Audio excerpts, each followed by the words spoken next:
Patrick here with a programming note. This week's episode was originally recorded back in December of 2019.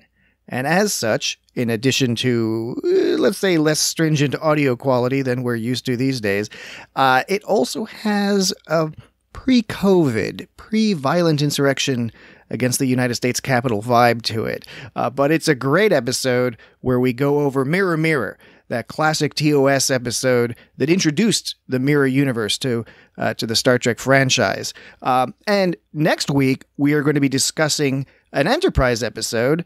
It's titled Bound, an episode that focuses on Orion women from a very early 2000s problematic perspective. It should be a fun discussion. So look forward to that next week. Bound, Enterprise, Season 4, Episode 17. And without further ado, enjoy tonight's program. Star Trek 57, M23, take 2.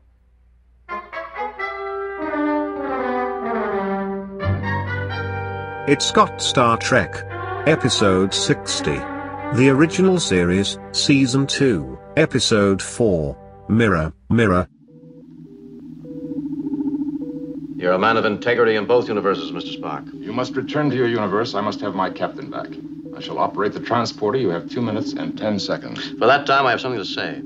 How long before the Hulkan prediction of galactic revolt is realized? Approximately 240 years. The inevitable outcome? The Empire shall be overthrown, of course. The illogic of waste, Mr. Spock. The waste of lives, potential, resources, time. I submit to you that your empire is illogical because it cannot endure. I submit that you are illogical to be a willing part of it. You have 1 minute and 23 seconds. If change is inevitable, predictable, beneficial, doesn't logic demand that you be a part of it? One man cannot summon the future. But one man can change the present. Sandwich City or Sandal City? Sandwich City. I don't care about a Sandal Sandwich City. Sandwich City. Sandwich City. Sandwich City sounds much more rewarding than a Sandal City. Yeah. Fuck Sandal City. It sounds like a bunch of assholes. Sounds like something down in the Outer Banks. Yeah, really. You're like, no. Actually, not in the Outer Banks. It's on the way to the Outer Banks. Right. Right before you get to cross over. Next to the cotton gin. Where all the trees are weirdly tall for that region. Anyway, should we start? Some tall trees. Should we start? We are discussing the classic TOS episode, Mirror Mirror. We're disgusting. I presume we're discussing that because that's the one I watched. Mirror Mirror.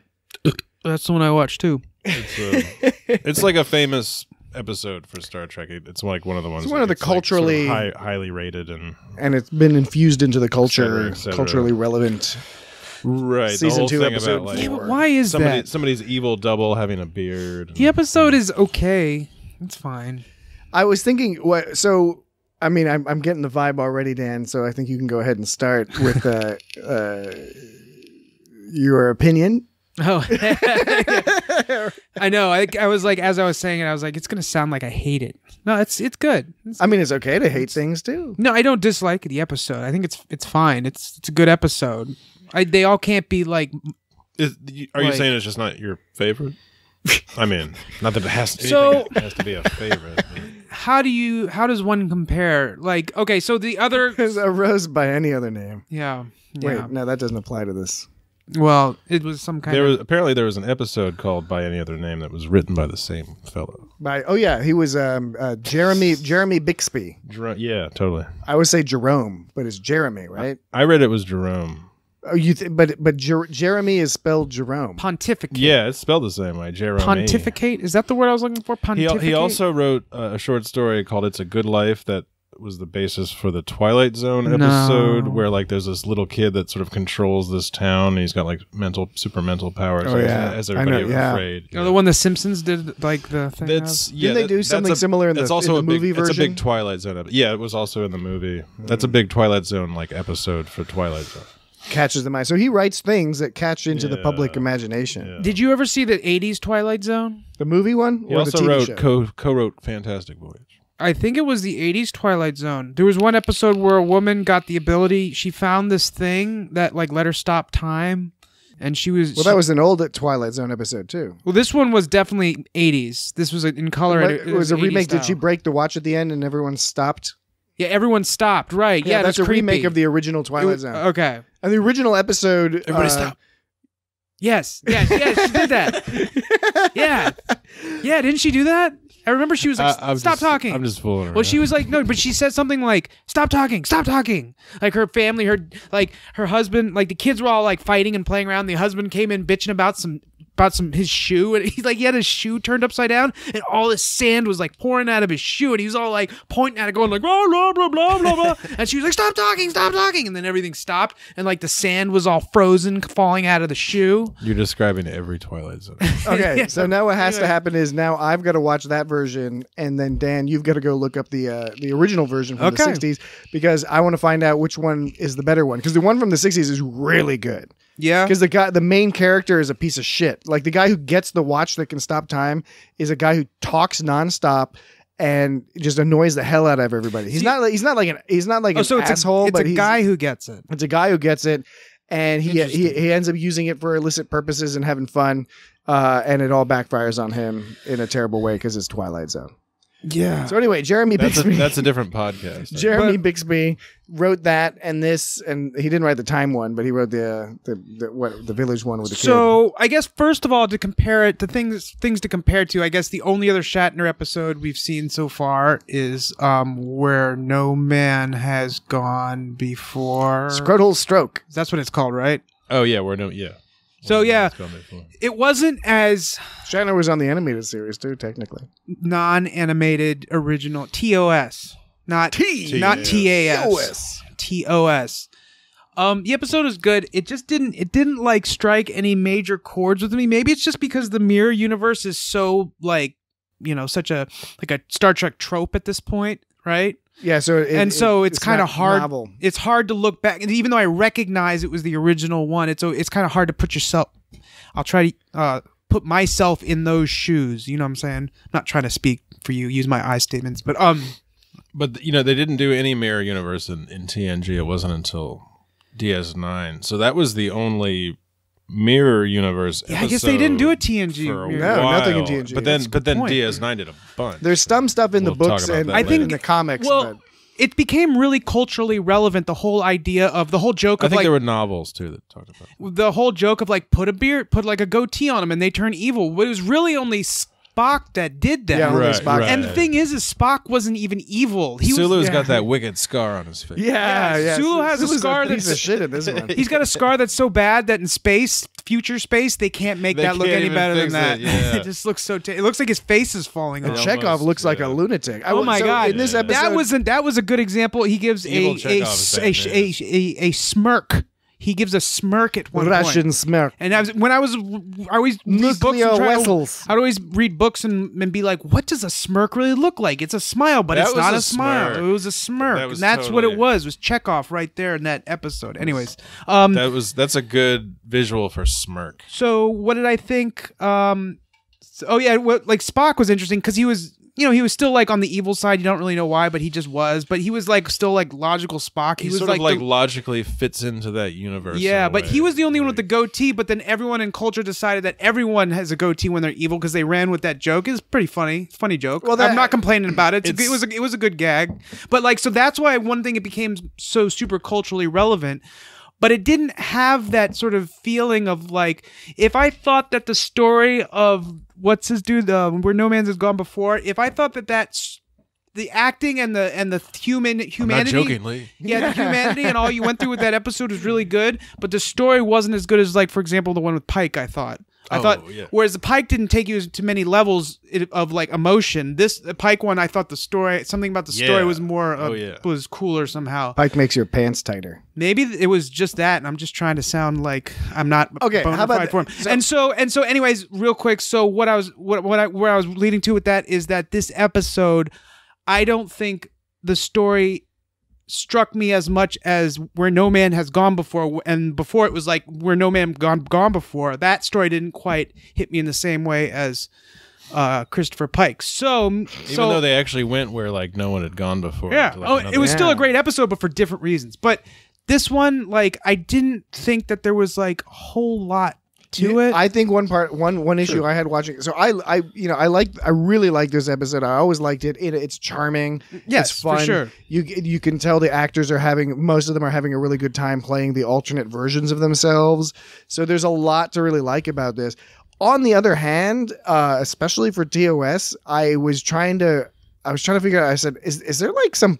Are they trying to make some point here? Because if they are, I'm not entirely getting it. And the nearest I can get to some kind of quote unquote Star Trek style message or moral is something about, I don't know, nature versus nurture or something, or like these are the same people, but if they're raised in a different environment, they can be assholes. But if that's what they were trying to say, they didn't really hit it home. And I don't know if they really supported that idea. Yeah, well, they didn't set up for any kind of reason. If it was nurture, what was that nurture? You know what I mean? They didn't give any sort of, they just were. But you didn't have any, like, not even like a little passing mention of what could have possibly happened in the past that made them like that.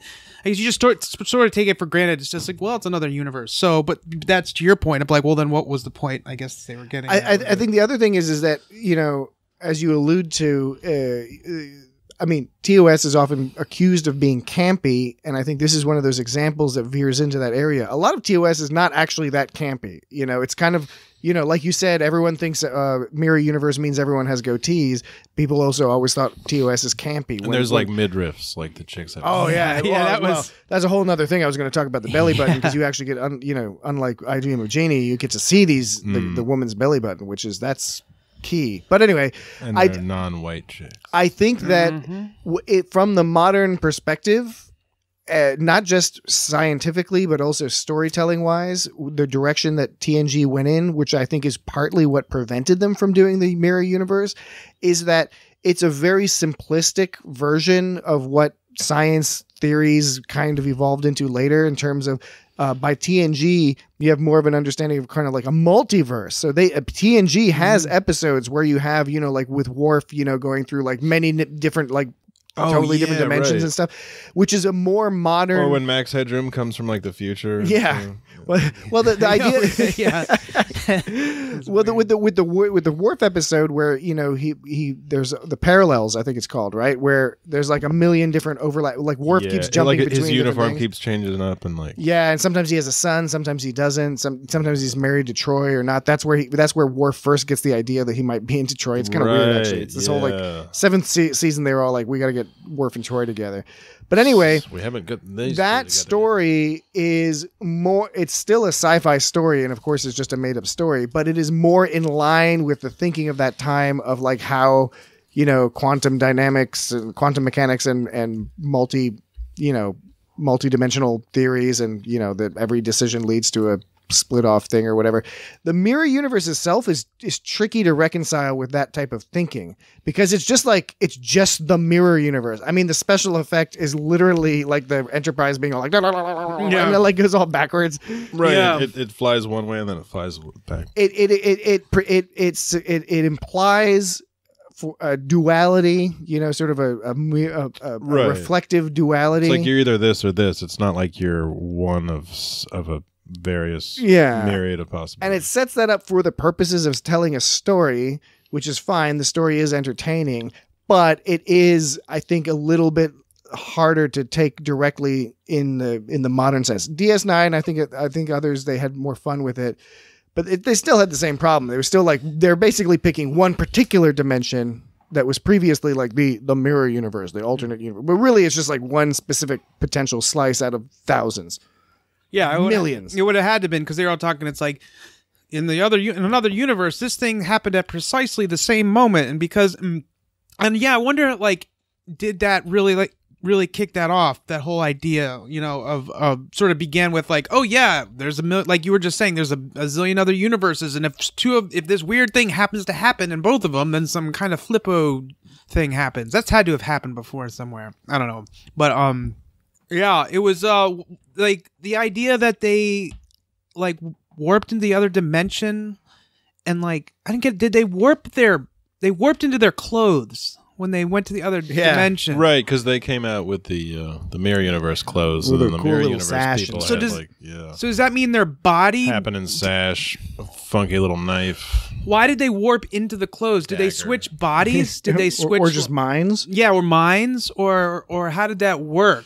You know what I mean? Yeah. Like It would have been interesting if we could have seen any scars on them or something. That's what I was thinking. Because I was thinking about Sulu. Like maybe Kirk is uncircumcised in that universe, and he discovered it that evening with his lady friend. Did William Shatner, was he like a real like ladies kind of dude in real life? I believe so.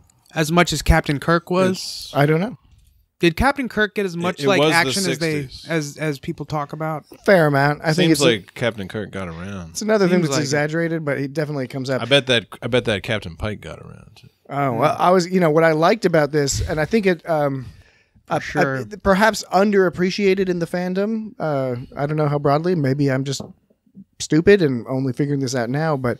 I've seen all these episodes a million times, but I really didn't appreciate till now how Mirror Mirror is an example. It's not the only one by any means, but it's an example of how early Star Trek is what really got they really did universe building in that it was story to story, episode to episode, but they go out of their way to reference stuff to create a cohesive environment. And what's fascinating is they keep referencing Captain Pike, who wasn't even on the show. Right. And like Captain Pike is over here. He mentions it, it's like Captain Kirk killed Captain Pike to take command. And that's a cool factoid. And it only works in this fun universe. Like with 5,000 Galorans and he blew up a planet or something. Galorans, Golens, Gorans, Gorals.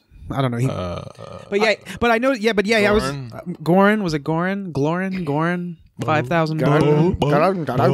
But yeah, like what you just said, right? I remember noticing that, being like, "Hey, what? That's Pike. He killed Pike." And so it's interesting that they put that effort into.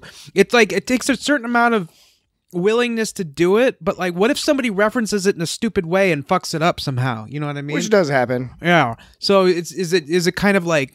Yeah, it's like I wonder if it's like if writers are ever nervous about that kind of. They get it wrong sometimes. I don't. They just it's like what kind of committee do you think had to make the choice that Kirk killed Pike versus the committee that made the choice to make a universal speed limit, like warp speed limit, or else it wears out the space carpet or whatever? Like what I'm saying? Like did one of them require more like discussions from like committees to decide if which.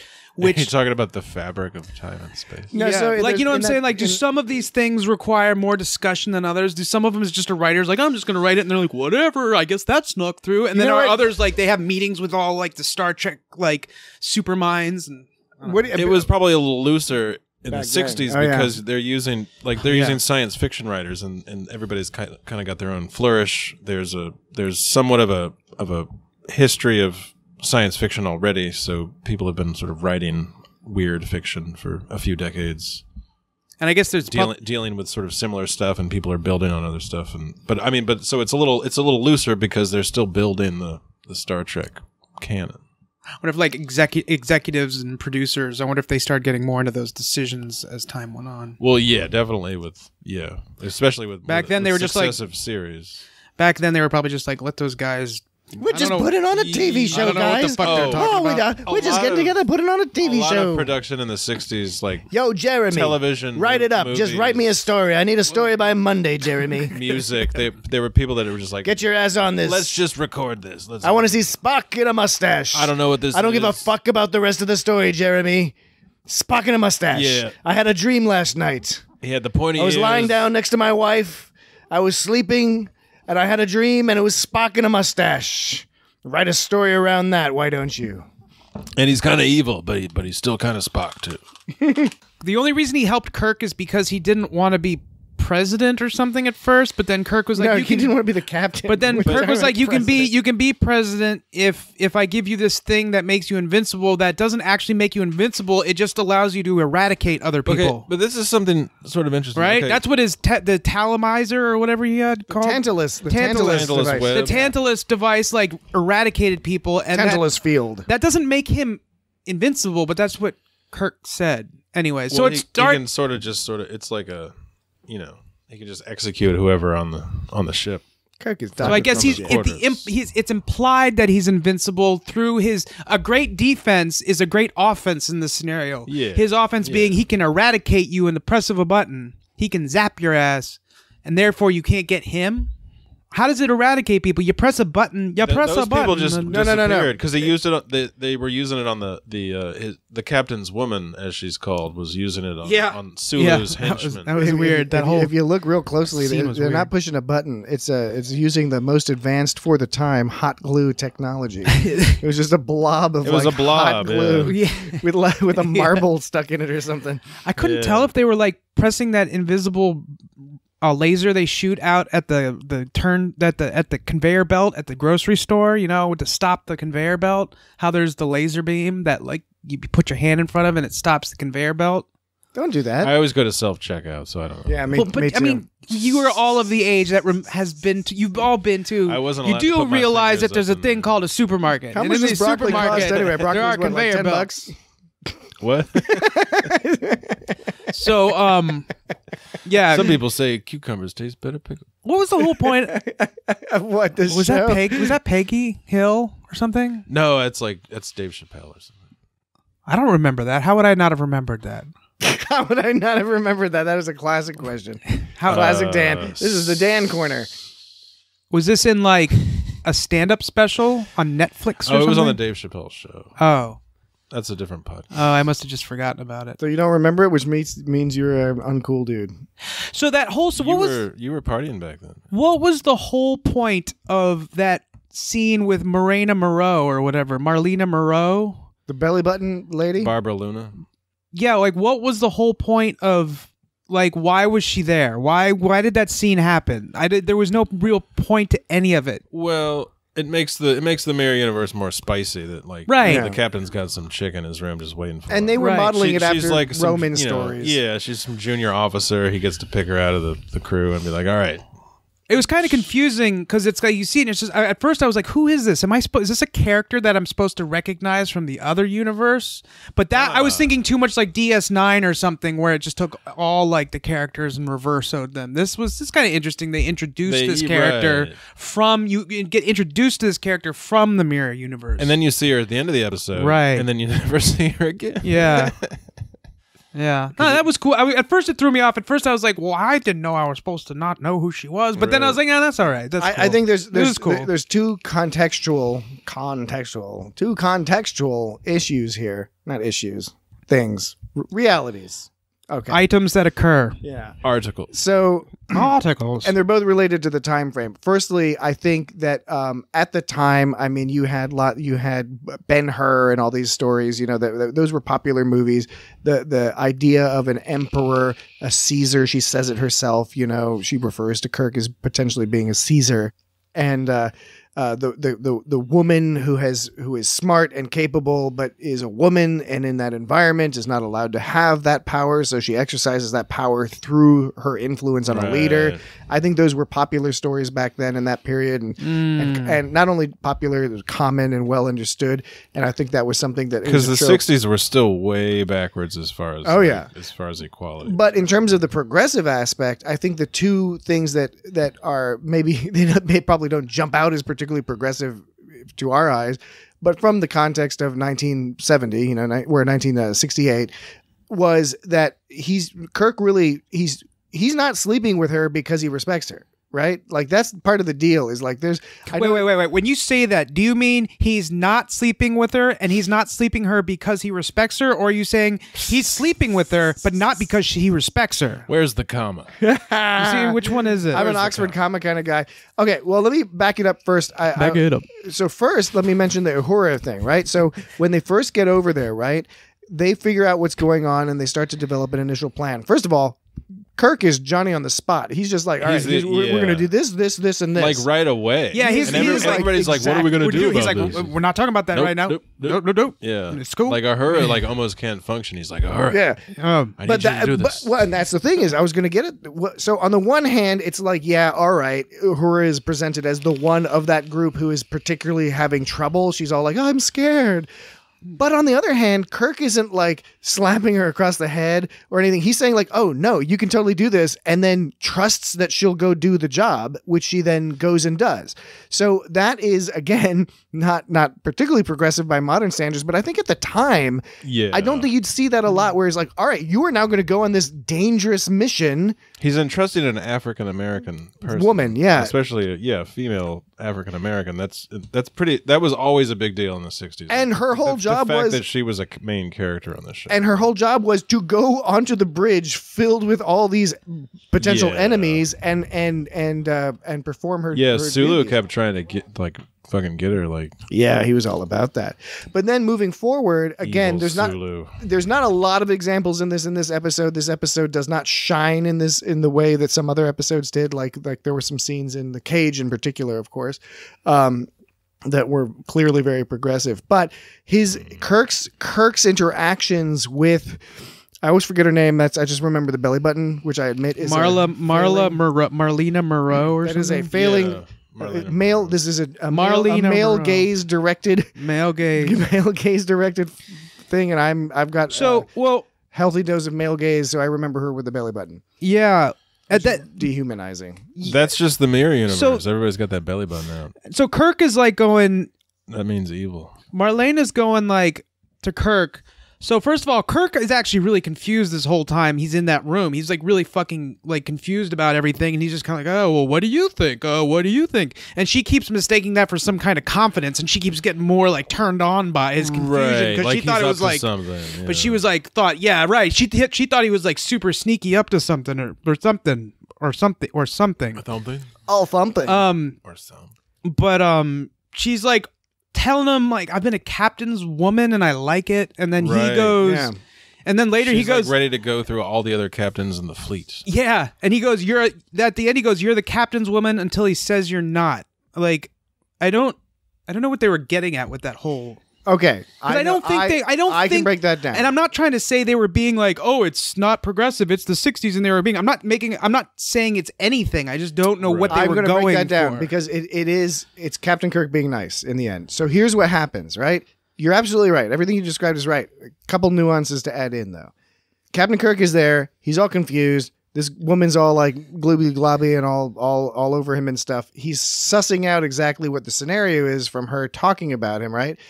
As you said, she's getting like, she's already turned on by him to begin with, and then she's like getting more turned on by him because she thinks he's doing some like power move, and she's getting all excited about it. He's just the soft Captain Kirk, and she likes that bit. But like the old he's not getting down to town. He's not down to clown. Going right downtown. He's not going downtown. He's not having sex with her. And so she then begins to interpret that as, wait a second, are you going to dump me? Are you like doing this move and now you're not going to need me? So she starts getting suspicious of that. And that's when he's all like tries to reverse it to be like to make her feel comfortable. He doesn't want her to feel like all fucked up, probably A, because it's not nice, and B, strategically he doesn't want her to be like, he's like, why? He has an ally, why fuck that up? So then when he says that line, don't forget you're the captain's woman until he says you're not, which is, he was telling her, he wasn't being like, you fucking whore, you're my whore. He was saying like, no, we're still good. I know I'm not fucking you right now. I know that's weird. I know you're extra horny right now because of all the shit I just said. Would you go so far as to say it was almost romantic in a way? 60s rape mechanic, romantic, yes. James Bond punching a woman in the face and then forcefully kissing her and then she falls in love with him type romantic. Yes. That's pretty romantic. Yeah, in that style for the time, pretty good. It unfortunately does not meet or exceed the better levels of Star Trek in terms of sort of progressive story ideas. It helps you fight communism. And it's a common thing. I mean, plenty of progressive shows like Star Trek, you can't do that. You don't want to, not you can't, you should, but they'll sometimes, they want to play around in the muck. And so they develop these story ideas. The mirror universe is an example. The multitude of holodeck things are examples where you can create a scenario where then you can have your characters behave badly. And the mirror universe is great for that, which is what they kept doing on Deep Space Nine. Like Deep Space Nine kept being like, haha, look at all these characters you love. Like they're doing all this weird, fucked up, freaky shit. Kind because the mirror universe is designed for that. So that's all well and good and is fun for a story, but it also makes it harder to tell a tale of like, progressive values. It's more like, no, we're just taking a break this week and going to have some fun, show some belly buttons. Yeah. It's always they always did that. They always carried that on into the other mirror episodes of different shows and stuff. Everyone's super sexy. Yeah, there's always a little more Colonel Kira. action going on. Kira. I'm thinking of Kira too, right? Like the whole Kira hot tub scene. I guess we'll talk about that in another episode. Yeah, in the future. We'll do more of these in the future. Yeah, there's a lot because they really did go on to develop it after, like, much later. Yeah, DS9, and then it's funny, it skips because TNG nothing, Deep Space Nine did a lot, nothing really on Voyager, and then Enterprise had adds like a weird element to it, and then they build on that in Discovery a little bit. Oh yeah, and then the Discovery stuff for sure. Yeah. They had that. I wasn't expecting that at all. Like that was which part? I was watching Discovery, and then like the whole. Oh yeah, I'm glad you weren't spoiled on stuff. that. That was tight. That's right on. Totally. Spock looks pretty rad with a beard. They had that. They had that thing. This is totally switching. Hey, they had that thing. They had that thing. They had that thing. Is the shit. When Kirk and Marlena Moreau were looking at the people on the TV screen. Yeah. They had that thing where they press the button and it gets covered up by some big gaudy like thing. Yeah, right. Like you remember that scene in Goodfellas? Like a sound panel or something. Like in Goodfellas when they got that 80s house and she was all like she was like showing around her 80s house. Then they got all rich in Goodfellas, Lorraine Bracco. Yes. Yeah. Or is that Lorraine Bracco? Yeah. Yeah. And his wife, Ray Liotta. Not his mistress, right. Right. And they had a TV where you like it's this big thing and you press this button and this big thing moves away. Oh, right. To reveal a tiny like little screen. TV on the wall kind of thing. Yeah, but like that tiny screen was some big shit back then. So they had one of those. I thought that was interesting that they had that. Right. That decor. Yeah. That was a really tiny screen. Star Trek always has these like multicolored buttons, and they have lighting. Sometimes it's green, sometimes it's red. Like gotta have the mood lighting. All throughout the fucking Enterprise, they've got mood lighting. There's a lot of color. Yeah. Like the whole show was like very visually. They had to sell color TVs. It was popping. There was a lot of color going on. Popping. They didn't know it was on purpose. A lot of shows when color TVs were being like marketed, a lot of shows were filmed in extreme color to make the point. Laugh-In was like that. A lot of shows were all about showing the color. Very 60s, like all that. Interesting how that could like affect a whole culture and like a whole decade. Because you think of the 60s, you think of like wild color. A funny side fact is that a huge portion of the people who ended up buying color TVs, because you got to remember, TV was already still pretty new. I mean, TV was a 50s thing, really. It existed. Where you could buy it. And, but where people started buying it. Yeah. And then it took a long time for people to buy up enough black and white TVs, and they were watching I Love Lucy and Andy Griffith Show and all that. Mr. Ed. My Three Sons. Mr. Ed. The... Dennis the Menace. Then color Perfect TV was Strangers. developed, right? The problem is now all these people they've only recently purchased a black and white TV, and it's fine for most of their TV shows, and you can watch all these TV shows in black and white. But then they start producing shows like Star Trek and Laugh-In and other shows that are really show the color, and that helped a little bit. But apparently, a fun side fact is that a huge push for color TVs happened around the time of the Apollo moon landing, Apollo 11, and so a lot of TV manufacturers really pushed this idea that people should be buying color TVs so they can see the moon landing, the most historic event in all of humankind, like total. Got to market that history. Landing, bro. But then it was that color. Yeah, but it was broadcast in black and white. Those motherfuckers. So all these people were like, "What's wrong with my TV?" Those fuckers. Like that happened. They didn't even Britain, follow right? through. Yeah, because it was filmed in color, but it was broadcast, and the film was brought home, like the fancy film that you see in a lot of stuff. Like that was film camera film that was developed. The stuff that was broadcast was broadcast over a station, and it was not. It was Flying through the sky, so fancy film. Is that a thing? Flying through the sky, so fancy film. Is that a thing? Hey there, some blimpy boy. Like from The Simpsons, they make fun of that other song. I think that's a real song. It is a real song, and I don't remember. It's like, hey there, something. Hey there, Georgie boy. Is it Georgie boy? Georgie boy. flying through the sky so fancy free. No, that's in The Simpsons. What are you talking about? Is Homer's like has a blimp ticket. He's all like, "Hey there, blimpy boy, flying through the sky so fancy free." That's like when Homer gets a ticket for a blimp show or something, and he's all singing about it. Is this one of those Simpsons episodes you dreamed up? No. I've seen it, man. Yeah, I've seen it. If he dreamed it up, then there's something going on. Well, remember, I thought in the first episode of TNG there was that force field. Remember how that force field in Encounter at Farpoint? You remember that force field? And it was like a oh yeah, it was like Patrick? a weave of Jesse. Yeah, I know exactly. Yeah, there was like a weave, and I remember I thought they were a bunch of John Delancey's like standing arm and that's foot right. You and arm that. and arm and arm and just like linked like that. That would be. I have a strong memory of that happening. Maybe that happens in a different episode. And I have a strong memory of the dude pouring sand out of his shoe in the remake of that Twilight Zone episode. And now I'm wondering if I made that up, but I don't think I did. No, so I had a long. Remember, trust your inner selves. I think we might have talked about this on one of the episodes of the other podcast. It could have been that thing they talk about where the time changes. I remember having the vivid memory of watching this TV show where they had like a robot grandma, and at one point, like she like lifts back her like finger and like wait a minute, the electric grandmother. Yes, oh my god! I was thinking about that this afternoon. The thing is, I did not know. I couldn't remember what it was called, and I searched for years to find like was I making that up with the orange juice and milk coming out of her like her finger. Oh, and that shit was creepy. Yeah, and so I Data could do that. Couldn't Data do that? No. He pulled back. He pulled back his fingernail, which always grossed me out. He could pull out his dick and like some oil. He could have sex with people, but he couldn't make milk.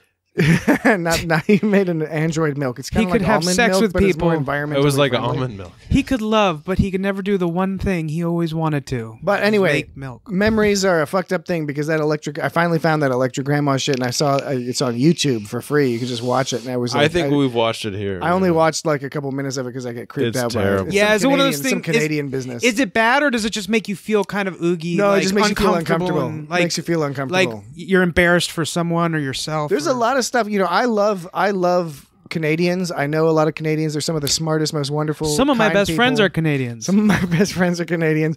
But like the thing is a lot of Canadian media.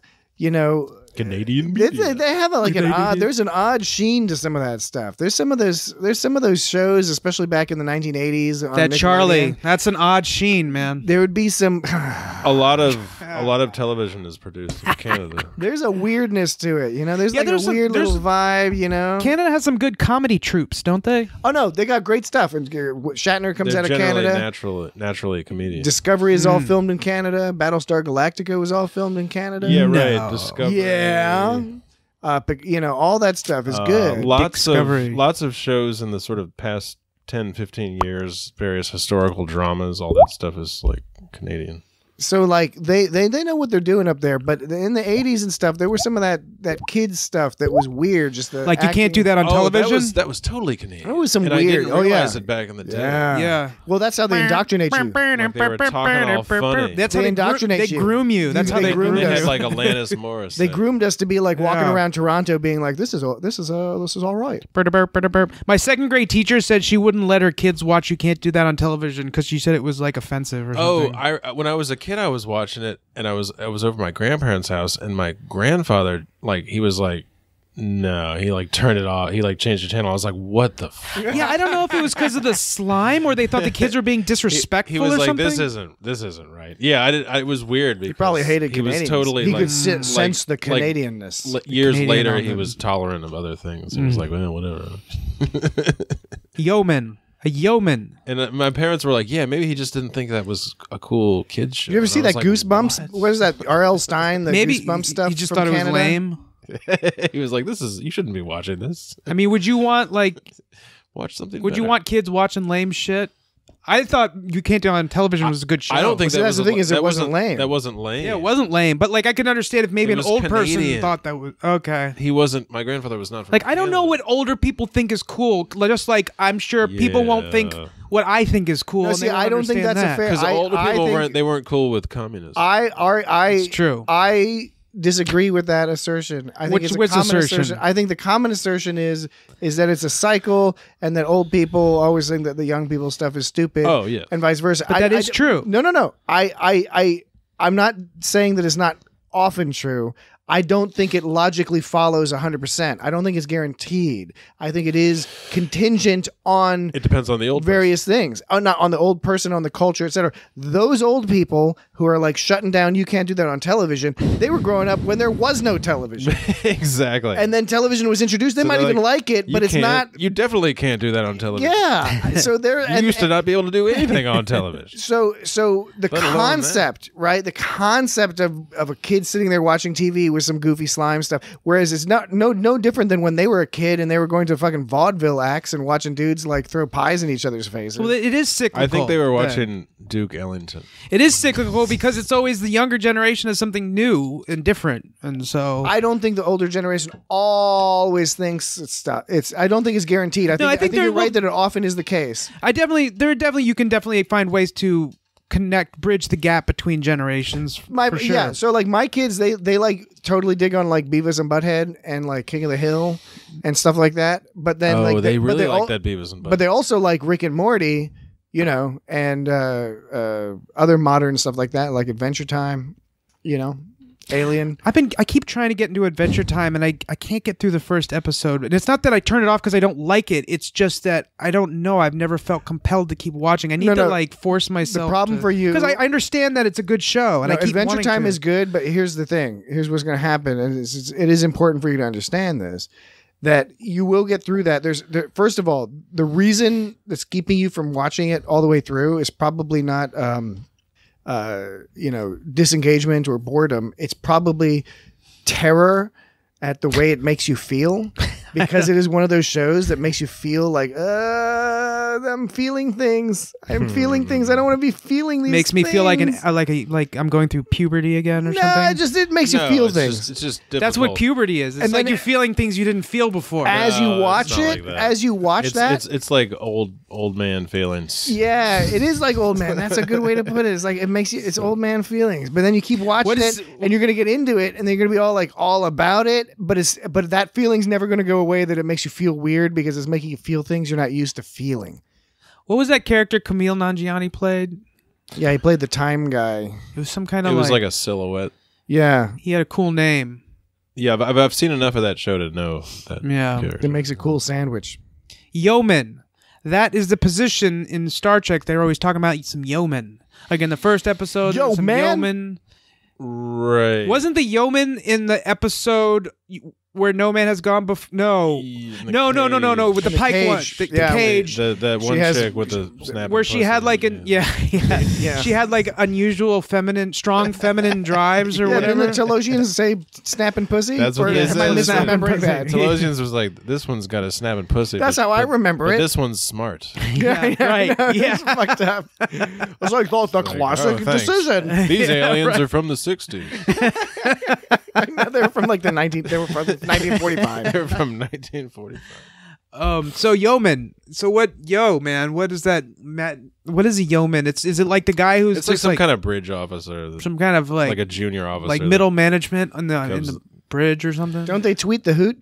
I can look it up. They're like a step Toot up the from boot? a gopher because they tend to use general sort of Navy I'm sorry. You mean admiral? They use admiral, not general. Yes, like legitimate Navy terms, like actual for real Navy kind of terminology with how things function on the ship. So, do you think acting like a Vulcan is difficult? Do you think yes. Do you think it is? I think most people don't pull it off. Do you think it's harder to act like a Vulcan or act like a Data? It's a tricky question because Data is a specific character, right? As opposed to right. That's what makes it the ultimate question. A race of diverse people. That is the question that belongs to the Great Equation. I think too many people play the Vulcans when they're guest stars or whatever, or not even guest stars, I should say, like background actors. Too many of them, they play them like robots, which is I am a robot. I am Vulcan too. I think Tim Russ is one of the he really knew how to play a Vulcan. Voyager. Yeah, Tim Russ was really good. I've been watching a lot of Enterprise. I'm almost done with the first season. I've been really digging on the Enterprise. Yeah, you jumped into that hard. I didn't expect that. And T'Pol is really, she does a good job too. She does. In the Navy, a yeoman is you can sail the 7 seas. Is somebody that does administrative and clerical work. It's like so it's like a gopher. Yeah. Well, Gopher gets coffee, not necessarily. Do they get forms and stuff? Well, it's like between Gopher and middle management. She's like, because she was like bringing them reports and stuff. Who was? Various the yeoman, the belly button lady, the one with the snapping pussy on the on the cage. I was like, are we talking about mirror? How many times can we say snapping pussy? It's starting to sound gross. How old is Leonard? Let's declare a moratorium. How old is Leonard Nimoy in this episode? Because he's looking pretty like confident, but I trust him. You know, I trust him. He's confident and he's handsome. You know what I mean? Like, most of them were in their, sort of. He was the oldest, late 30s. DeForest Kelley was the oldest. Yeah, DeForest Kelley was the oldest. Yeah. When they said DeForest Kelley, what was it in the other universe? They said he was like really sensitive or something. Yes. Well, he described both. They could have been either. Yeah, I wasn't McCoy, because McCoy is the most human and he's sentimental and whatever. Right. That's always been the McCoy thing, as in a McCoy versus Spock. But he's in the normal universe. I guess he's sentimental, but like he can easily but he's gruff though in the mirror universe. So is it that they were both sentimental in both universes, but the way he expressed it in the normal universe is being like gruff, and like he actually says in this episode, "I'm a doctor, not an engineer," or whatever. Yeah, he does one of those. Like, do you think he pulls that in the other universe, or do you think he's like, "I'll do the best I can," or something like that? Both sentimental, two sides of the same coin. Like we never see the other characters from the mirror universe. We only see the Kirk from the the mirror universe two sides of the same coin, or is it the exact opposite? So would Oscar the Grouch be humans are different. Oscar but the happy Vulcans might not necessarily be different, because you see there's the Spock situation where he's and why he doesn't want to be the captain. If he was a full-blooded human, he'd be like trying to rise to the top and killing everybody in his way and reaching the heights and being the captain. But he's like, I don't want to be the captain. But he was still pushing how it's logical to like maintain terror. But it's still logical to do this. Like, he's still following logic. But his logic fits into this universe. His logic in that universe was it's logical to maintain terror. Like, I would go back to my oft repeated point that one of the messages in Star Trek is that logic can be easily abused. That's true, because you can just apply it to any scenario depending on setting up the restrictions of the philosophy however you want, and then boom, logic. Do you think they were laying those breadcrumbs around on purpose, though? Some of it must have been accidental. No. I mean, obviously, yes, some is accidental, some is on purpose, and I don't know if they got a fucking hard on about doing that in this episode, but I do think it was on purpose. I think it's from the outset after the cage, because on the cage is not the cage. Spock does not yet have that. They don't say anything in the cage. Yeah, they're like, Vulcans are logical. They added that when they got rid of number one, because number one was supposed to be the one who's all logical and cold-hearted like a robot. They transposed her character traits on top of Spock's, and that's when it became that Vulcans are this kind of logical thing. It was more palatable to have an alien do that than a human female. And they right from the beginning, where No Man Has Gone Before, they're already setting up that dynamic of Kirk being, having like this, angels on either shoulder. One is the more emotional one in McCoy, and one is the more logical one in Spock.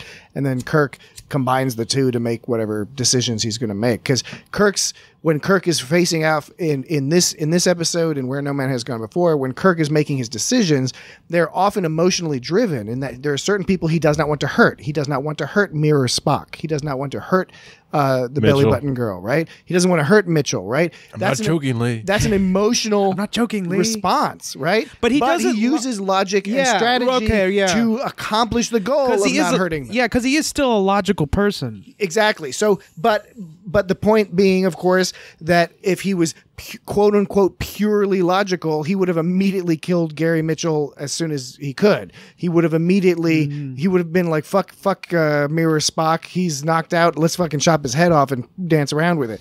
Well, maybe that's not logical, but he would have killed him or not revived him.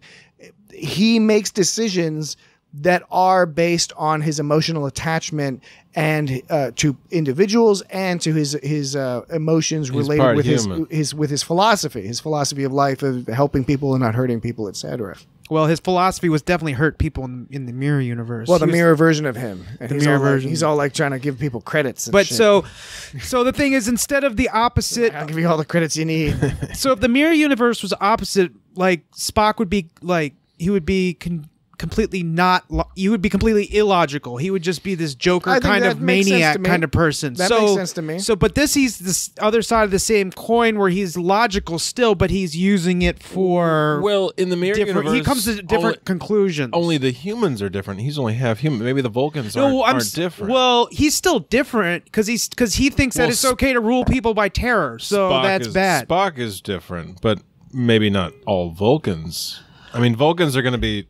You think only it was you think it was only the humans that were different? Just because Vulcans and humans are different, if you move to a mirror universe and humans are this other kind of human, it doesn't necessarily follow that Vulcans are another type of Vulcan. Is the mirror universe because you see in other mirror universes, Vulcans are different. Is this mirror universe a mirror? How mirror is this universe, or is it just a universe that it just so happened to have an electrical ion storm at the same time? It's the simplest kind of mirror universe because it takes several other episodes to develop a whole mirror universe. Over time, the mirror universe, becomes more developed and turns into this opposite world, basically, but not opposite, other side of the coin world. But but at first, it's implied that it's kind of mirror-y, but I think, but like you don't. What we need to look at is why was there a storm at the same time? Was there same storm patterns? That's the idea. The idea is it's a super closely overlapping. Everything's happening at the same time.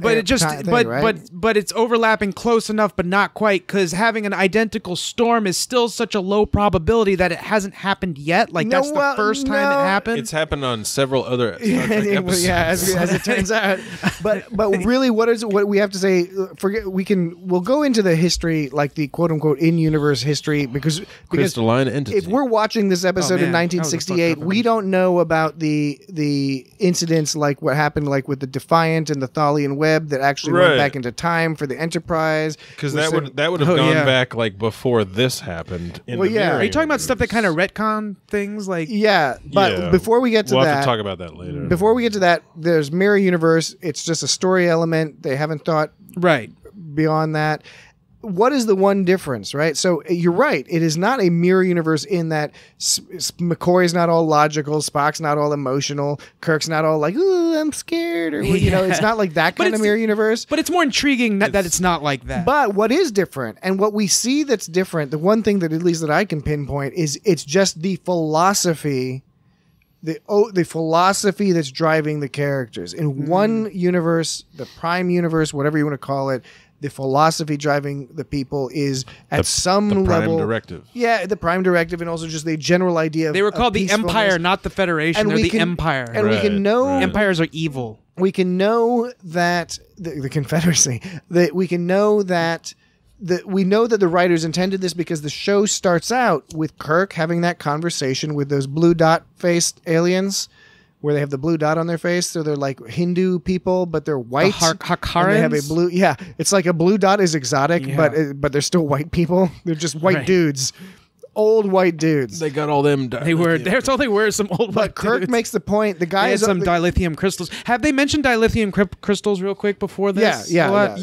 That's mentioned earlier. Because this is second season, I think. Okay. So Halkins are called Halkins. The main Halkin guy is saying, you could totally just take this by force, and Kirk is like, but we won't. And that's and he gave a little smirk. He's like, that's part of our philosophy, right? Yeah. Now, so the writers are they had that scene to demonstrate that this is the philosophy of the Federation.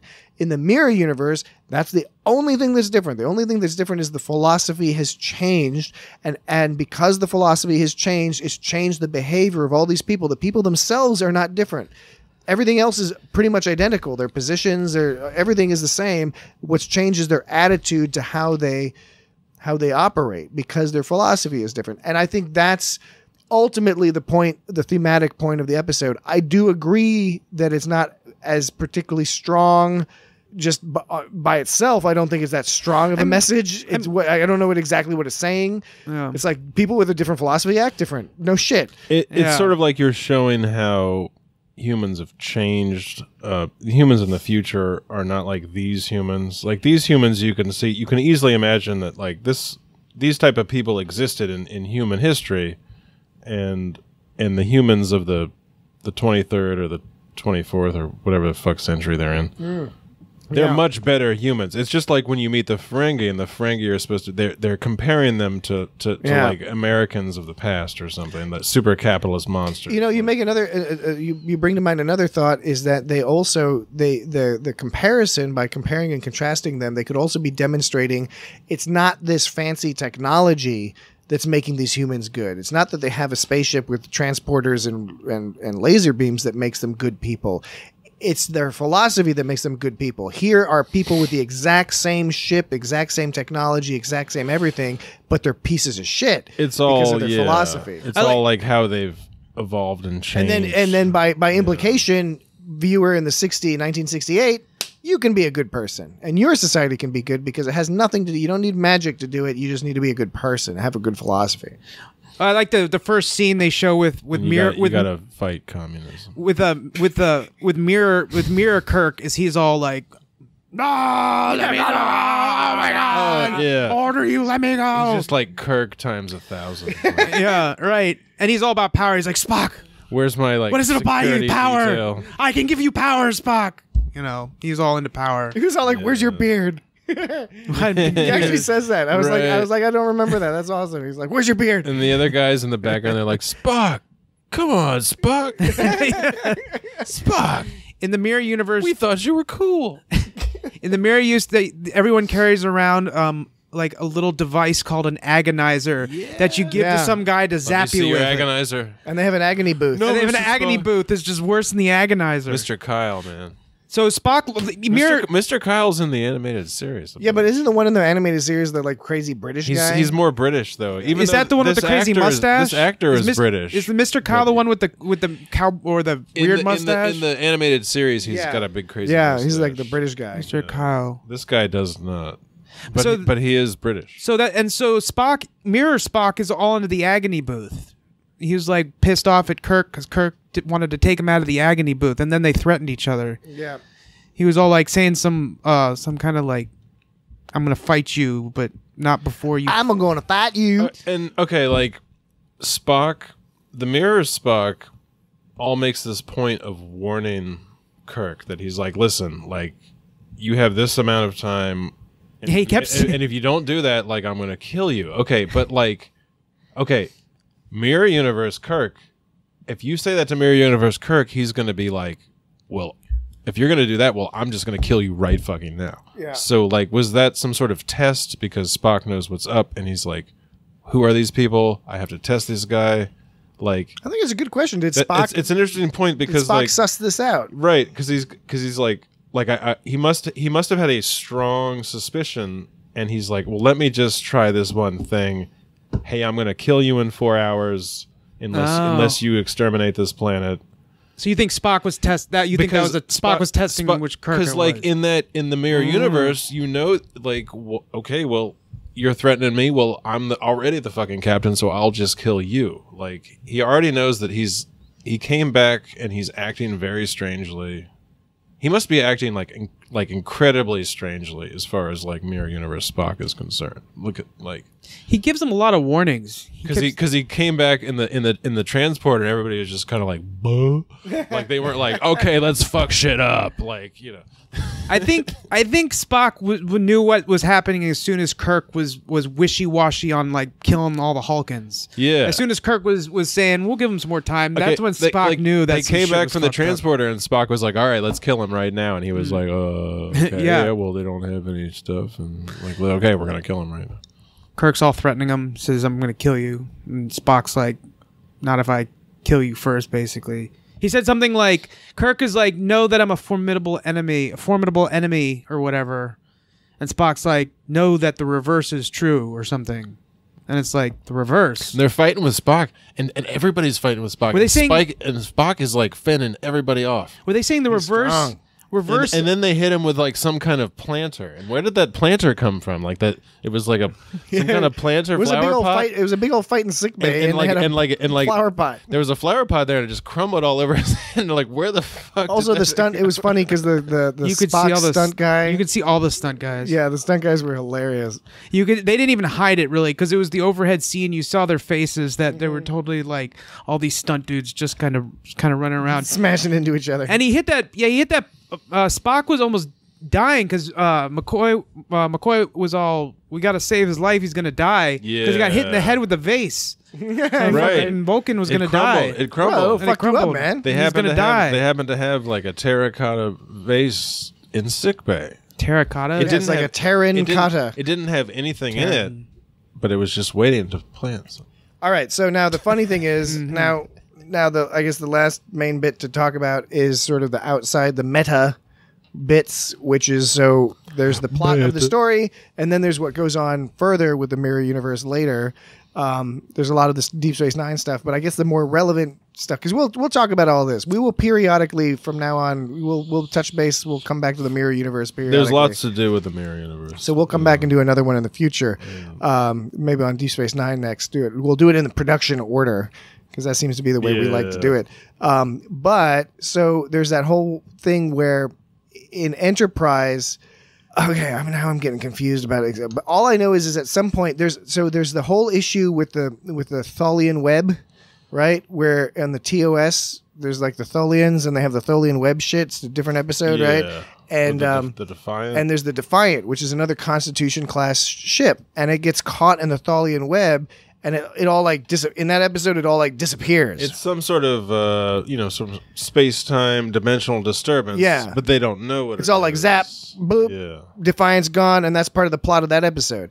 And then later, you find out on Enterprise that the Defiant, when that Tholian web shit went down, it actually like went back in time like 100 years, right? And then they like get a hold of it. But there's some people from the mirror universe or something. Yeah, it's like the mirror. It goes to the mirror universe. The Defiant goes back in time 100 years into the mirror universe, and then I'm forgetting the details. We'll get a chance to refresh it all as we go along. But then that's what helps. That actually helps start off the Terran Empire, and that's actually when they call it the Terran Empire, right? That's the first time it's called the Terran Empire is on Enterprise, because here it's called the Empire. They just refer to it as the Empire. And then on Deep Space Nine, what's happened in Deep Space Nine is that Spock mirrors Spock after having this talk with Kirk and going through the events of this episode of Mirror Mirror.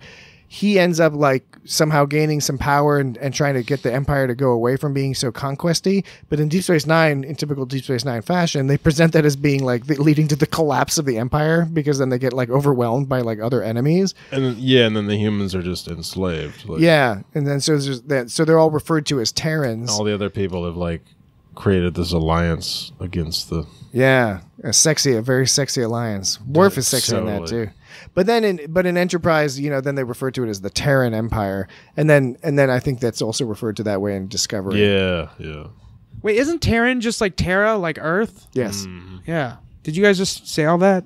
No, but it's you true. didn't say that. Yeah, that's why we haven't said that yet. I mean, I'm glad for you stating it outright and overtly. About that. Well, I mean, I just thought you were saying that Terran was something else. No, it's Terra and Luna. Do you know what Luna means? Right, moon. It's a moon. Are you what the fuck was that? Luna is, I believe, is the fuck, man? Is Latin. And Terra it's those little characters in Mario Galaxy. I just thought you were saying that they were called Terra because of some other reason. So I was like, wait, I thought it was just because it means Terra's Earth. Latin, so. No, it's just because it means Earth. It's pretty. Wow. Yeah. I don't know. It's funny because they do go back and forth in Star Trek between the Terran or Terra versus Earthling. It's like, on Enterprise, Captain Archer's like, we're from Earth. He just always says that. He's like, we're from Earth. We come in peace. Earth. Apparently, Captain Archer says all the time, we come in peace. Yeah, he never said that shit. That was like a thing. That was the thing of the Klingons were saying that shit. The Klingons around. Never mind. Humans didn't say that shit. Human. What was it? So the way they get up, they had that whole thing in the mirror universe where the way you get promoted is through assassination. Yeah, seems troublesome. Were Klingons like that in TOS? Were Klingons? Did we know much about the Klingon political system. I don't know. They weren't portrayed that way. They weren't portrayed as much of anything really, except just kind of like enemies, right? They were assholes. They were aggressive. And more assholes. They ate like weird wormy food.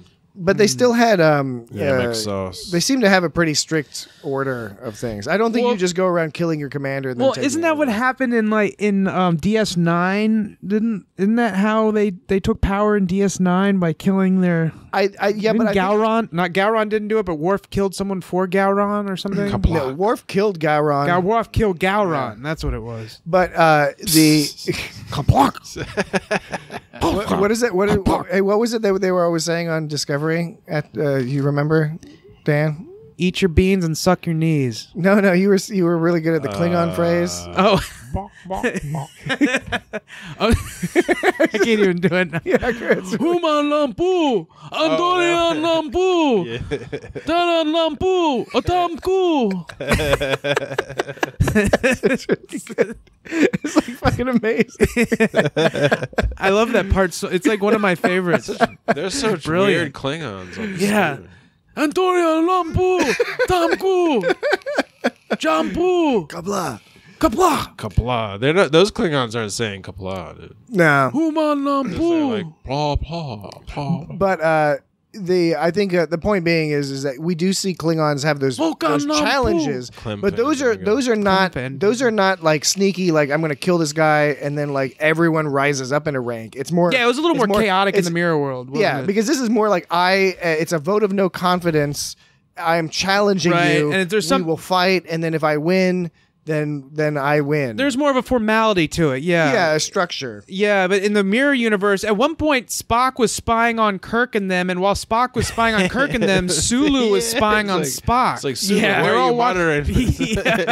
They're all watching each other. Sulu was fucking a bastard in that. Sulu is evil in this episode. He was a security officer. What? Yeah. I forget what his role is in he's a navigation officer. He's a navigation. Yeah. So who's security in regular universe? I don't think they really have a security. Yeah, they didn't think they had one. He's not a main guy anyway. But they made him one. So in any case, I guess they hadn't even established though that Klingons did some kind of. They hadn't established much about Klingons at that point. So I wonder if that was inspired by the bastards in the mirror universe. Gorlon Uprising. Those bastards. Who played the computer voice? Oh, the computer voice was funny because like Kirk was just asking him all these questions about, is it possible if this happens in this universe and that happens in that universe, you could warp through time and meet a guy with a beard that looks just like you? And then he like made a tape of it. And the computer was all like, affirmative. Scotty, figure this shit out. He's like, affirmative. He's like, save the steps, save the procedure. He's like, record the procedure. Right, record the procedure, yeah. And I love the little stack of discs. Yeah, they all look like Post-its. A little ramshackle stack of discs. Are you talking about they were all different colors? They were like Post-it colors. They were like 3.5-inch floppies, effectively. 2 decades before 3.5-inch floppies existed. It was pretty cool. I mean, there was those Coleco computers, and they had like fucking cassette tapes. It was a new concept at that time, because they were still using punch cards and shit like that. Yeah. Could a storm of such magnitude cause a power surge in the transporter circuits, creating a momentary interdimensional contact with a parallel universe? Affirmative. Like. Oh, really? Given what you just said. Excuse me. At such a moment, could persons in each universe in the act of beaming transpose with their counterparts in the other universe? Could conditions necessary to such an event be created artificially using the ship's power? Affirmative. Why, was Kirk the first person to think of this shit? Like, they never... I mean, I know it's easy to go, Star Trek, why did somebody not do this before? It's like, gotta start somewhere, and that's not the point. It's the story, blah, blah, blah. It's just kind of like... It was a fun scene. I enjoyed it. That was fun, but it was so ridiculous. He's, like, talking to this computer, like, being like, is it possible if I shove my head up my butt and I lick my tonsils, I'll, like, go back in time 3.5 years? Let me think about that. Affirmative. What I think is great about that is I think it's an example, fundamentally, of of good writing, not of great writing, Just but fun. of good writing, and what I mean by that is great writing is that rare circumstance when everything links together and clicks perfectly and makes perfect sense. Good writing is them understanding that they didn't need to explain that. All they were like, we just need to state that there is a solution to the problem. We're here. We want to use these characters to tell a tale, but we then need a solution to get back. And the computer just says there's a solution and puts it on a little magic disc, which to people in 1968 was truly magic. And then it's like Scotty will sort it out. So that's good writing in the sense that it's just explained to the audience. Here is the mission. Here's the Mission Impossible mission. The details are totally irrelevant. It's just don't worry about it. But if they can do X, Y, and Z, they can get home and let's see what adventures they have along the way.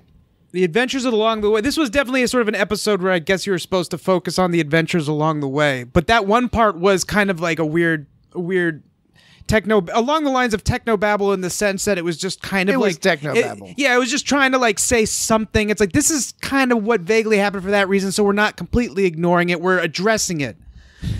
Oh yeah, there was another technobabble line. I think it was Scotty. Scotty was saying some shit about they had to warp away fast or else something bad was going to happen if they didn't warp away in time. He goes, the two-way matter transmission affected the local field density between the universes and it's increasing. We've got to move fast. The two-way matter transmission affected the local field density between the universes. This makes sense. And this it's makes increasing. Perfect sense to me. We've got to move fast. All right, first part. Wait. First part, repeat the first part.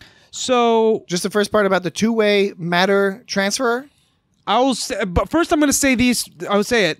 Keep in mind later on the episode there's another quote like referencing this, which I'm not sure, but matches up. But okay. The two-way matter transmission affected the local field density between the universes. Got it. And it's increasing. We've got to move fast. All right. So the first part, well, the second part makes sense. No, to me, the first part makes more sense than the second. So the first part makes sense. So the two-way matter transfer, in other words, we transferred matter into this universe, and they transferred matter into our universe, and the act of that matter transposing across the field is what caused the next. What's the next bit? The affected the local field density between the universes. Now we don't know if the density has gone up or down. They don't specify whether the density is a higher density or lower density, but somehow the two different local field is the field the thing that they travel through to get between the universes. What is dense here? I don't know, because it's tricky, because I know that when you get into quantum mechanics and other things, the field mechanics are way more complicated than we can actually comprehend. We here, the scientists I'm sure have got a hold on it, but fields mean something very specific. Yeah, people actually understand that stuff. Yeah. But the density being different, I can intuitively understand that to be an issue. Yeah, especially if it's increasing. It's so basically saying it's too dense. It's basically saying the door's got too much shit in it. Like all these people moved through.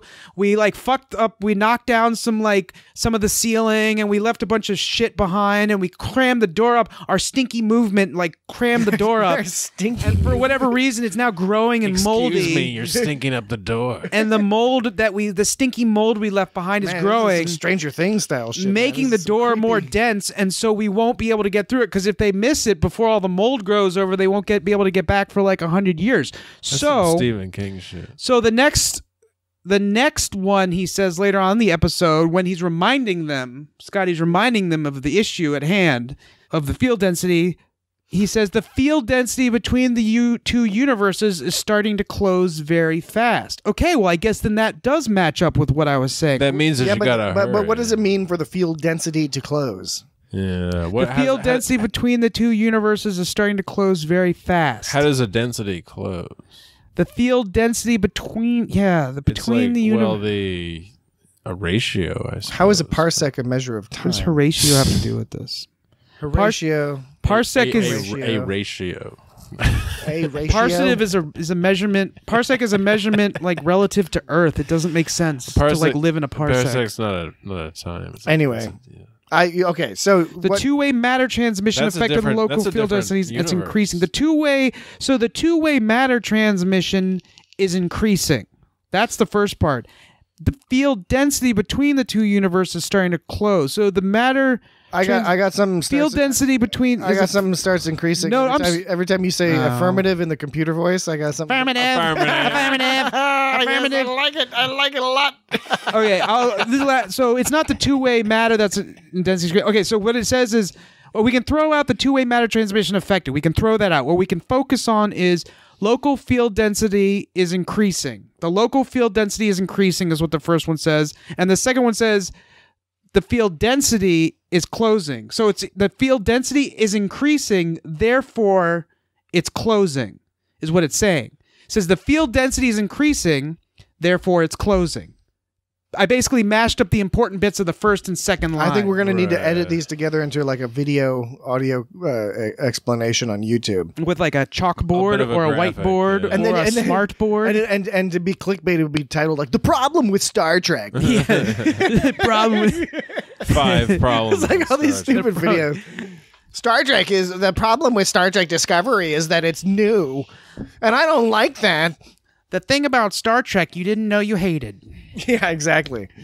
This thing about Star Trek is problematic, and you never saw it before. Because you're a dumb piece of shit.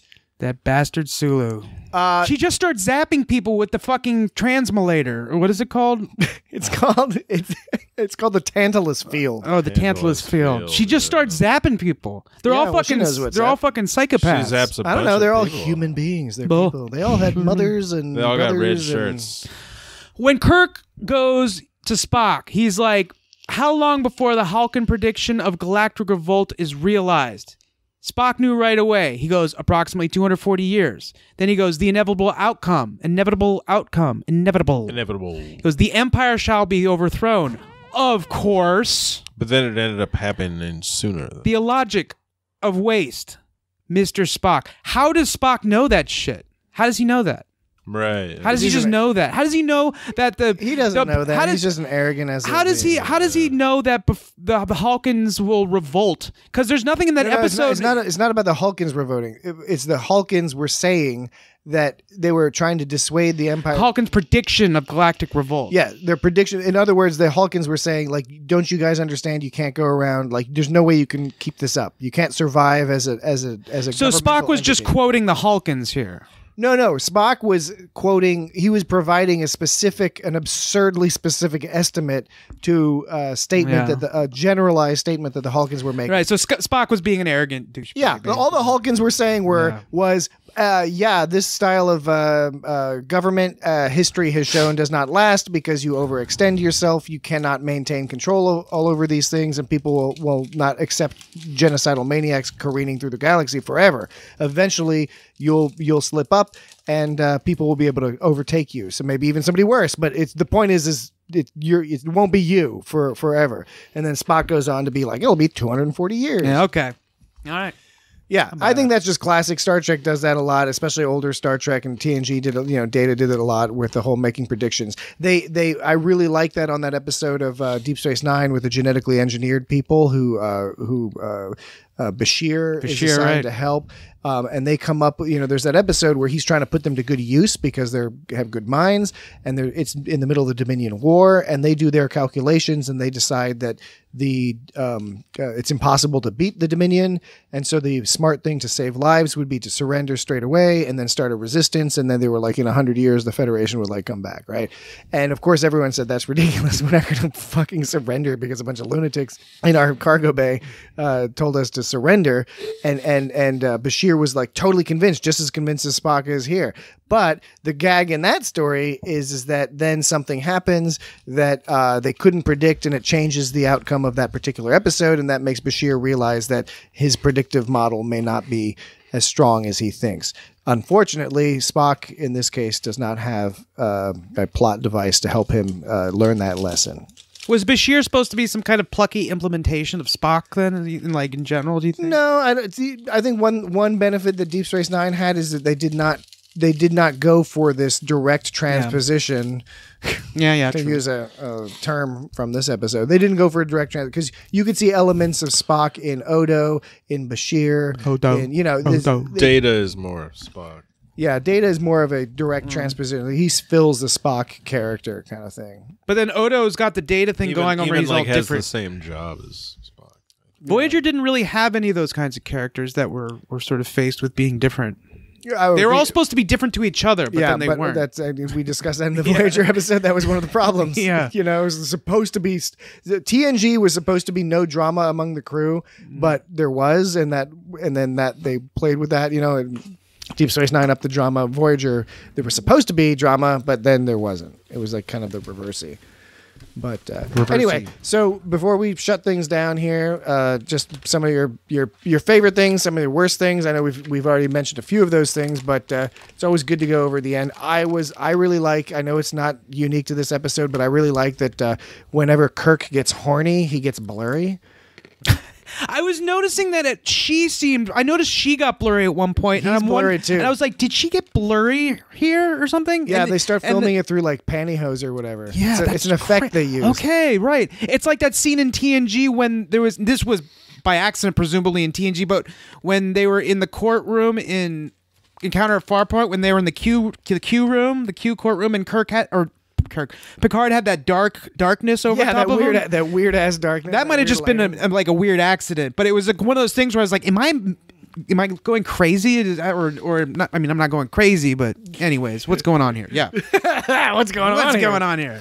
I liked when Kirk rides, he's on the turbo lift and he gets off and like, are they turbo lifts back then? Whatever they called them, and like he all gets socked in the face. Yeah. Nowhere. But he gives that look like he got socked in the face, and it's all like, whoa. Yeah. Like I really liked that. I thought it was really good. I think extending on that, while it's fun to, some of the fighting is kind of goofy. Like some of it's really good too. I mean, like that fight scene was really good. Yeah, it's just funny that you could see like all the stunt people. Yeah, and that particular fight scene. The other thing I thought that was done, it's fun to compare to then and now and all that stuff. It's surprising it's no matter how many times I've seen TOS, I still get a little shocked somehow about how sexy some of the scenes are. So like just overtly sexy. And I'm fully admitting that this is like a fucked up, horrible thing, but like I liked it too. I was like, oh my gosh, the dress she's wearing is like a beautiful dress, but it's you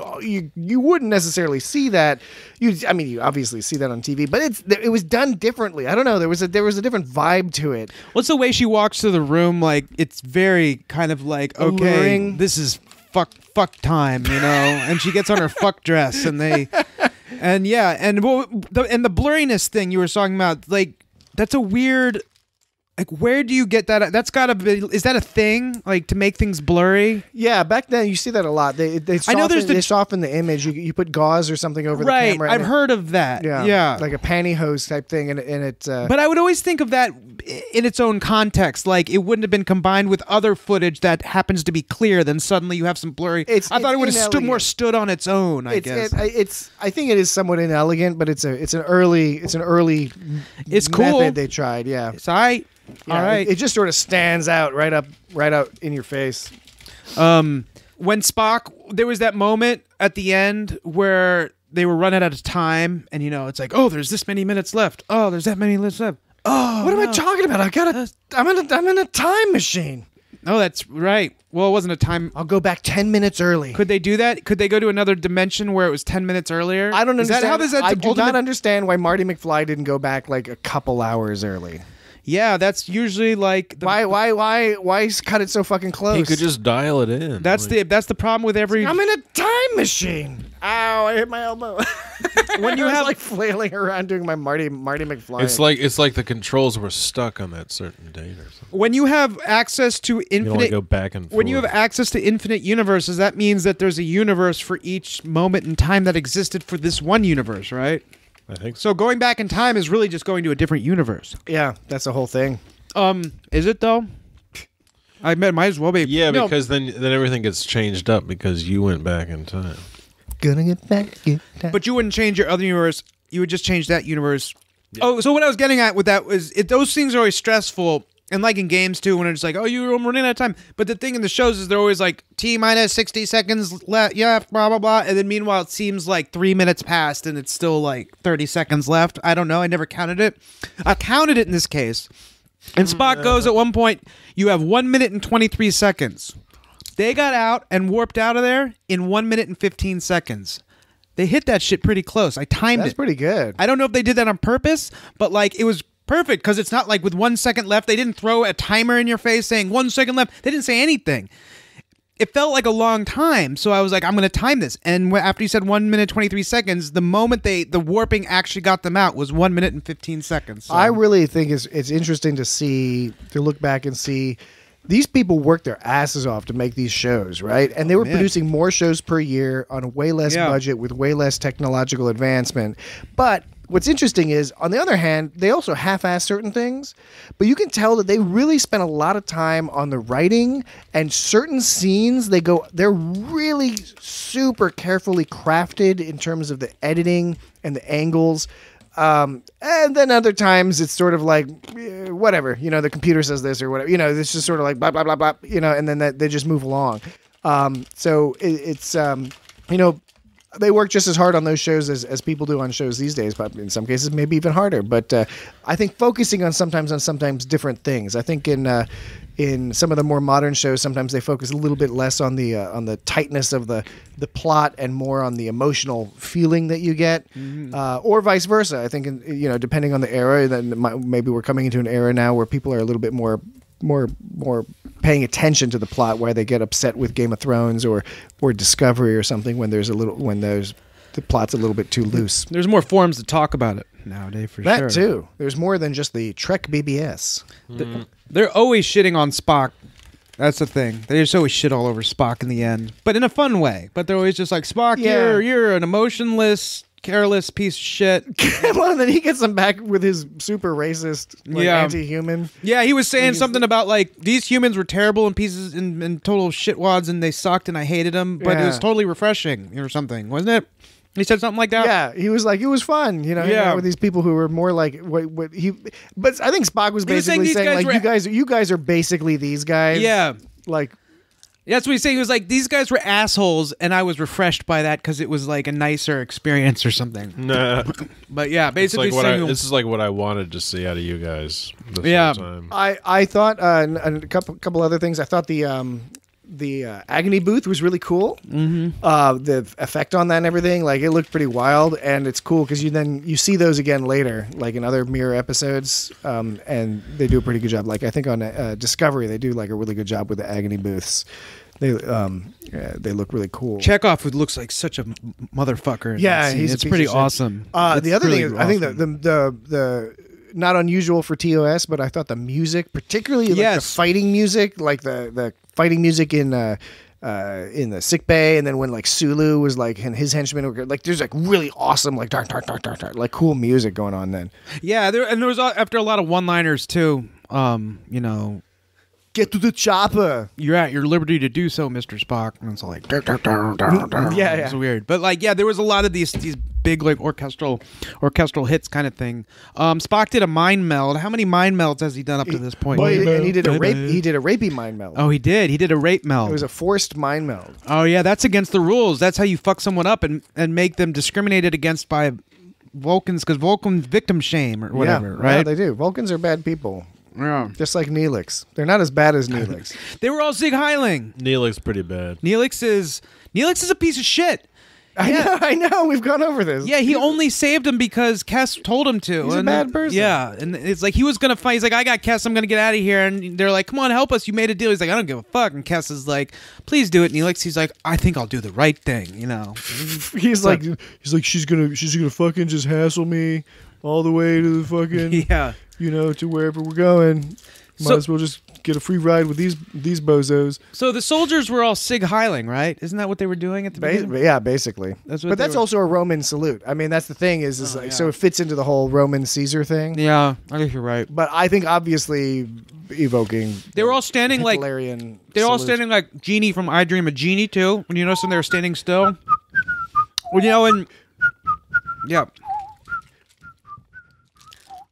when Jeannie is on the, stands there and casts the spell, and she puts her arms up, and she puts her folds her arms. She folds her arms, but puts them up. They were doing that too. They were doing that too when they stood still. Boom. Boom. Yeah. So right, Uhura was sexy. Like that was pretty sexy. She right? had some abs. She did. I think Shatner shaved his armpits. I didn't notice that. I think he did. I want to say he may did. have. Oh yeah, and they did that fucking thing. Two things they did. Two things that bother me. That it's not a big deal, but everyone does it. This week on Things That Bother Dan. Thing number 1. Kirk or Spock, evil Spock or whatever, or good Spock. I can't remember. They were saying to the Hulkins, they were like, you have 12 hours. And the Hulkins go, 12 years, Captain, or 12,000. They did that thing where you take the number and you add zeros to it. It makes more sense in this context. Yeah, I guess it's No, because fine. I totally agree with your criticism of that. So you got a number. But this is one that at least makes some sort of sense because the guys are saying like 12 years, 12,000 years, whatever. It doesn't make any difference. We're not going to agree to your terms. 10% of 500,000. It sounded like that. Yeah, so I guess it would be weirder if he would say, 12 hours, sir. Well, 1,500 years would not change our minds, nor would 347,000 years, in fact. Well, it was the scene in Discovery when she was like 50 No, that was terrible. minutes. That was 50 bad. That was bad. Then they did the other thing where Scotty's doing the noble thing at the end where they're like, we need someone to boom us out. Scotty's like, I'll stay, sir. And Kirk is like, Kirk's no. he's like, nah, man, go, man. And then Scotty's all pissed off and he's like, Jim. He's like, that's an order, Scotty. Yeah. He did that thing where he made them do. Yeah. He like gave them an order, like he's like putting them in their place. But he's doing it for such a noble cause that you can do nothing but respect him for being noble and confident and powerful all at the same time. Mm-hmm. So I guess maybe I really actually secretly like that. You say it. You tell it. Was that thing number 2? That was thing number 2 that I hated, but now I think I might like it. Yeah, I like it too. And you made me like it. Marlena Moreau had a lot of hair. And what do you think the staff was talking about at the final scene when it zooms out and it's just showing the whole room and you have to see, what do they say when it's a group of people and they're like, just pretend you're talking to each other? What do you think they're saying? It's probably the same shit they say in the talk shows when Conan O'Brien leads over or whatever talk show and they talk to the guest as it's panning out. I don't think they say anything. They're just going like this, moving their lips. Yeah, it's like, okay, now I'm going to pretend like I'm saying something to you. And you're going to look back at me and go, whoa. And what was? Hey, how about we hang out after this? And how about that weird alien in the final credit shot? The final credits? Yeah, that alien's always there. You mean the big eye where he's all like, oh. Yeah. He's like, oh. Yeah, he looks like Hank Hill. He's like, oh. He looks like that. He's always at the end of Star Trek. I never watched those. That dilithium crystal ain't right. Yeah, that was the problem with the whole episode. That's why they were doing it. That was the motivation. That alien always scared me as a kid. That pushed me out. I didn't watch Star Trek for a while because of that. Because the aliens all looking all blah. Mm-hmm. Alrighty. Well, I think that about does it for this evening. Mirror Mirror Universe. Good episode. Problematic. Entertaining. Right. It was good. Fun, yeah. It led to a lot culturally important. Which is good, I guess, potentially. I don't know. It'd be fun to, what would the world be like without the Mirror Universe? I'd say it gets at least 1 thumbs up. At least one. 1 thumbs up. With maybe one thumb 2. up. How many thumbs up? How many thumbs can you provide? What would you give it in relation to the Voyager's pilot? I don't know. I probably liked it better. Oh yeah, it's better. Yeah. I don't know. Voyager's pilot, it's interesting. Voyager's pilot, it's a good Voyager's story. pilot but it gets a little arduous at times. It's a little bit, and it's longer. It's longer. Star Trek episodes generally move along, although that scene with Marlena, I felt was kind of a little stretched, a little taffified. Yeah, well, and these old episodes, I think they went 50 minutes. It did, yeah. Yeah, because they only had, they had less than 10 minutes of commercials. I was thinking about that in the final season of Lost, like the last few episodes. I swear they took commercial breaks every 5 to 6 minutes. Well, I think the way it, I don't know the specifics, but I know that by the time of Deep Space Nine and stuff, it was down to 43 minutes. Mm-hmm. I think it was like 42.39 or something per minute for the episode because they had increased the commercials from 10 minutes to about 17 minutes per hour. Commercials. Yeah, and that's why like a half-hour show now it was like is channel 20. 20 minutes long, and that's just the deal. And by the way, important to note, you watch these on Netflix or watch them on Amazon. If you don't ever watch Star Trek on like BBC America or some of these other outfits, because they chop the hell out of it, And when we were watching this as kids, a lot of we were missing some scenes because they would cut it down to like 43 minutes or 45 minutes and add commercials in. I remember the first show that I remember that happening, and I thought I was going crazy or something. I was a Simpsons episode. It was a Halloween one where Mr. Burns was a vampire, and he's like. And he makes them all vampires, and they go, and it's all making fun of the Bram Stoker movie because he has the hair like in the movie. Right, yeah. And so there's a part where they go into the basement, and then Homer sees a lever. It says "Super Fun Happy Slide," and he's all like "Super Fun Happy Slide," and Lisa's like "No, Dad," and he's like "Oh," and then like that scene, I saw it originally, and then when I saw reruns, that scene wasn't there anymore, and I didn't know what was going on. I was like, how is this possible? Did I make this up? They wouldn't have cut part of an episode out. I thought it was impossible they would do something. But then I learned more about like how common and like easy it is for them to do that. What's even more fucked up is what they've done for years. They did this on Seinfeld. Oh, I think I know. But a lot of others where they just speed it up. Yeah. I didn't know about that until like I think I read it. They just speed it up, and they've gotten more aggressive in recent years. It's the classic example of like people are cutting cable and moving to streaming and other things, and the cable's response is like, well, we'll just squeeze in more commercials. Yeah, I know. That's what people want. They want more fucking commercials. I know. It's absurd. It's ridiculous. Anyway, we haven't decided what we're going to talk about next week, but I guess we'll figure that out, and we'll announce that, and you can go to itsgotstartrek.com. You can write us at feedback@itsgotstartrek.com. Not feedbag. Feedback at itsgotstartrek.com. As in you're eating oatmeal on my back. And if you send us in a kind letter or a mean letter or anything like that, we will respond to it probably in the recorded bit right after this bit. letter. We'll record another. So make sure it's a postcard. We'll record a little end bit in this next bit, and then I'll be talking, or some of us will be. And I'll be talking. Send us a self-addressed stamped and I'll be talking. You can send us mail. You can send us snail mail, but you got to guess the address because we don't have an address. You got to. But don't send it by slug mail. We're not going to tell you. If you can get it to us, you can get it to us at itsgotstartrek.com. Give it to the worms. Get it in there. The worms will bring us the mail. Get it to worms. Get it to worms. The worms. I mean, are you trying to get like worms sent in? Worms. You can also send us cash. This is my new voice I'm trying out. Does this one work? Every week I'm going to do a new voice. This is my voice now. I like that one the best. This is my new voice. To the audience, I do apologize because I've encouraged this behavior, and I continue to, because I want Dan to try out new voices. This is my worm voice. I like the worm voice.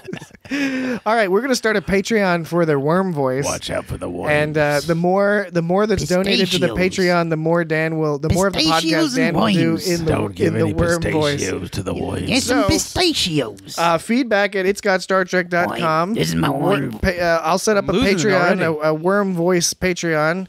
And I need money so I can practice more. If you sign up to donate $1,000 a month, a subscription, Dan will do the entire podcast in the worm voice. In the worm voice. And it won't be annoying at all. He's going to make all sorts of excellent Star Trek points. I'm going to do the entire podcast in the worm voice. Eat some pistachios. And because it's a podcast, you can invent the worm, what the worm looks like. Send us your worm designs. Send it. We'll make T-shirts with the fucking worm on it. It'll be like a worm wearing a Star Trek uniform. You design the worm in a Star Trek uniform, and then Dan will do the voice of the worm. We'll develop it into a cartoon with Justin Roiland producing. We're gonna make millions of dollars. You could do Darmok and Jalot. Wax dental floss.